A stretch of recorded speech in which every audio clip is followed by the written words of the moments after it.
6월 9일 새벽 말씀 묵상 시간입니다. 오늘도 최영기 목사님 세 번째 시간 염려 없이 사는 비결이라고 하는 제목으로 말씀을 주셨습니다. 마태복음 6장 24절에서 34절입니다.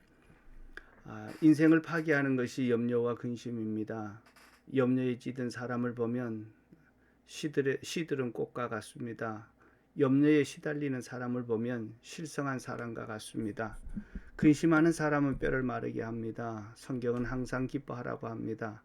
이렇게 하라고 할 땐 할 수 있으니까 하라는 것입니다. 2살 배기에게 이부자리를 개라고 하지 않고 5살 아이에게 요리를 하라고 하지 않습니다. 성경이 이렇게 하라고 하면 내 힘으로 하는 줄 압니다. 성경의 계명은 내 힘으로 할 수 있는 것이 하나도 없습니다. 힘을 쓰면 실망하고 더 애를 쓰면 절망하고 그래도 안 되면 하나님을 원망합니다. 인간의 힘으로 할 수 없으면 기도하면 할 수 있게 하십니다. 할 수 없을 땐 결심하고 구하면 하나님이 하게 하십니다. 왜 염려 근심에서 벗어나지 못합니까? 첫 번째, 그럴 때 진단을 하고 처방을 내려야 합니다. 첫 번째, 나는 하나님의 종인가 재물의 종인가? 성경은 하나님과 재물을 동시에 섬기지 못한다고 합니다. 똑같이 사랑할 수 없습니다. 하나님보다 재물을 더 사랑할 때 치르는 대가가 염려와 근심입니다. 부자 청년은 예수님께 찾아와 어떻게 하면 영생을 얻는지를 물었습니다. 그때 계명대로 살았다고 대답합니다. 그때 예수님이 눈여겨보시면서 사랑하셨습니다. 한 가지 부족한 것이 있는데 재산을 팔아 가난한 사람들에게 나눠주고 나를 쫓으라고 했습니다. 그때 부자 청년은 슬퍼하면서 돌아갔습니다. 이 청년은 재물을 더 사랑했습니다. 그 뒤로 이 청년은 몇십 년을 더 잘 살았는지는 모르지만 등장하지 않습니다. 가장 비극적인 청년이 되었습니다. 하나님 앞에 정말 쓰임 받을 수 있는 기회를 놓쳐버렸기 때문입니다. 하나님을 더 사랑하는가 재물을 더 사랑하는가 진단해 봐야 합니다. 큰 돈을 벌 수 있는 기회가 있습니다. 딱 한 번 하나님이 원하지 않는 불의한 일을 해야 한다면 어떻게 하겠습니까?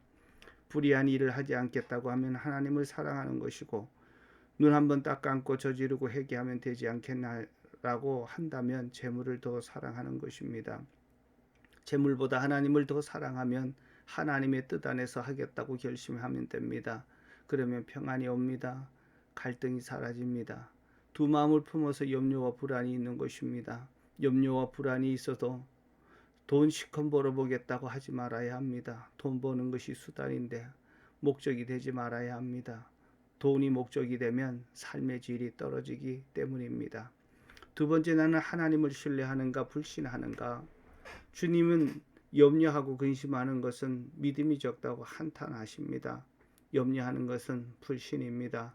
하나님을 신뢰하지 못하기 때문입니다. 사람들은 하나님이 창조주여 전능하신 분이라고 고백하면서도 내 문제만은 해결하지 못한다고 생각합니다. 내 문제만 해결하지 못한다면 하나님을 불신하는 것입니다. 염려할 때 하나님께서 우리 최영기 목사님에게 이렇게 말씀하셨다고 고백했습니다. 영기야, 내가 너와 함께하고 도와주고 동행해 줬는데 아직도 믿음지 않아? 염려하느냐? 이 말을 듣고 얼마나 충격을 받았는지, 얼마나 부끄럽고 죄송스러웠는지 그 뒤로 죄송해서 염려를 못한다고 했습니다. 그럼 어떻게 불신을 신뢰로 바꿀 수 있을까요? 기도하면 됩니다. 기도는 하나님께 도움을 청하는 것입니다. 어떤 사람에게 돈을 빌릴 때도 그 사람에게 돈이 있고 나를 도울 용의가 있다는 것을 확신해야 빌릴 수 있습니다. 염려와 근심은 불신의 표시이고 기도는 신뢰의 표시입니다. 염려가 떠오를 때 기도로 바꾸어야 합니다. 결심으로 끝나면 안 됩니다. 습관이 되어야 합니다. 반복되면 염려가 줄어듭니다. 기도로 염려와 근심에서 자유로워지기를 축복합니다. 셋째, 하늘나라가 우선하는가 일상생활이 우선하는가? 무엇을 먹을까 무엇을 마실까 무엇을 입을까 염려하지 말라고 합니다. 중요하지 않아서가 아닙니다. 하나님은 일상에서 얼마나 중요하고 필요한지를 알기에 염려하지 말라고 하는 것입니다. 인생에서 출장 보내신 하나님이 내 삶의 모든 필요한 출장비를 주십니다. 먼저 하나님의 나라를 전파할까? 내 사역에 삶에 지장을 줄까? 믿음 생활에 지장이 줄까? 아닐까를 생각해야 합니다. 자, 그러면 내 일상은 하나님께서 채워주십니다. 여기서 중요한 것은 우선순위의 문제입니다. 필요가 해결되면 하나님의 나라와 의를 위해 살겠다고 하지 말아야 합니다. 그러면 하나님의 나라와 의를 위해 살 때가 안 옵니다. 예수님은 주님으로 영접했다면 주님과 교회를 위해 뭐가 하고 싶은 마음이 들 것입니다. 우선순위를 바꾸지 말아야 합니다. 재물을 섬기고 싶다면 성공하기 전에 더 많이 헌금할 수 있도록 키워주시는 능력을 체험하십시오. 너무 바쁘다면 없는 시간 쪼개서 주님을 섬겨야 합니다. 10시간 할 것 2-3시간에 해결하시는 주님의 능력을 체험해야 합니다.